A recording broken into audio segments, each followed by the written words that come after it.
Hi, I'm Lizabeth. And I'm Cindy. And we're here with another feeding frenzy for the Master Key system, and we're ready for part 2.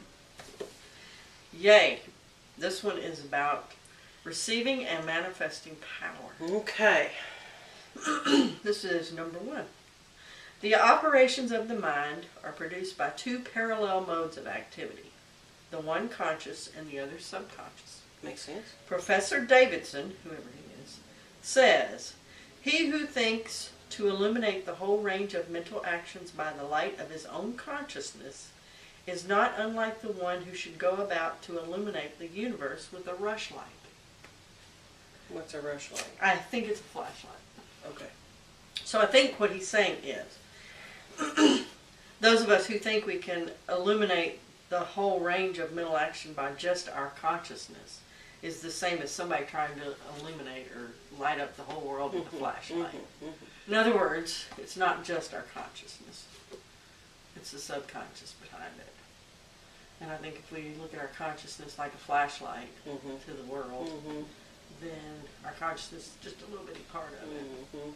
So the part of our mind, the mode of activity, is going to be more subconscious than conscious. Do you agree? Oh, most definitely. Most definitely.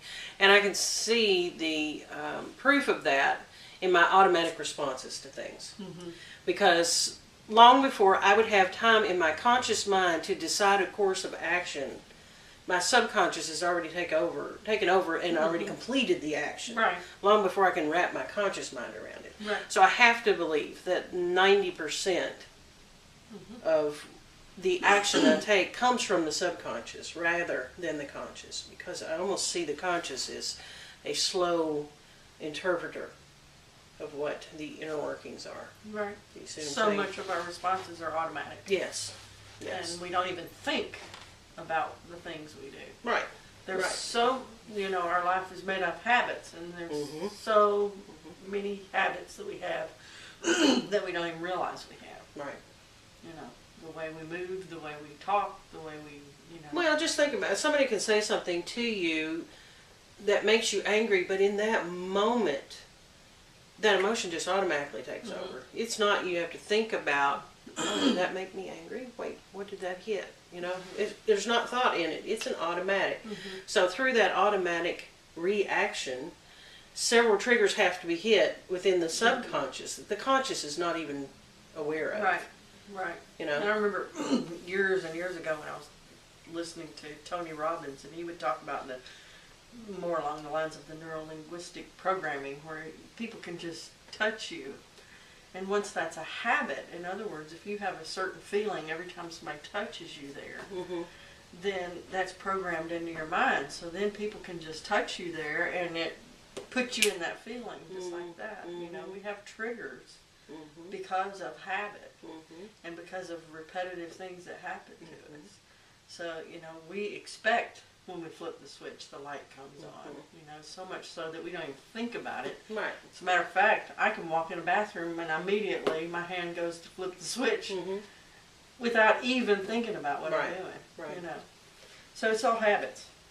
So the operations of the mind are produced by 2 parallel modes of activity. What do you think it means by 2 parallel modes? He's talking about the conscious and the subconscious. Why is he calling them parallel? Well, because I don't think they intersect anywhere. I don't think they cross over each other. I think they run in tandem. Okay. Do you see what So I'm they saying? work together? So I think they run together and they work together. The subconscious is always working in the background, even when I see them as moving at different speeds. The subconscious is going much, much quicker than the conscious is going. Do you see what I'm saying? Right. So almost like you're looking at you ever watched a grandfather clock work? The hands don't, now on the outside of the clock, don't necessarily move really fast, but if you open the inside of that, the inner workings of that clock is going at a very rapid speed, or much quicker than the actual hands of the clock as it goes through.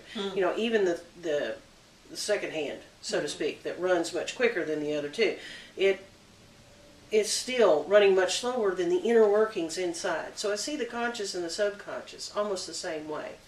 The outer working of that clock being the consciousness that we see, and the subconscious being everything inside working very rapidly that we don't see. Right. But it causes this to move, So I see it almost like a computer, and the subconscious is the whole memory and data banks inside the computer and the hard drive and everything else. And the subconscious is the one that, the operating system, so to speak, puts on the monitor what needs to be there. And our conscious mind is like that monitor. It is filtered through, it gets all the filters, it gets all the lookups and all the memory recollections, and all that stuff is combined and processed, and then we only get out in our conscious mind. We only see what's there. Right. We only get what's been filtered and sorted and processed by the subconscious mind. Pretty good stuff. And I believe they have to work in tandem. Oh, yeah. They have to work parallel. Right. Otherwise, You can't have one without there'd be the other. conflict. Right. It wouldn't work. Right. The system wouldn't work. Right. You can't have one without the other. And I think he's saying the conscious is such a small part of the whole thing that it would be like shining a flashlight on trying to light up the whole world. Good stuff. It is good stuff. Sure. String.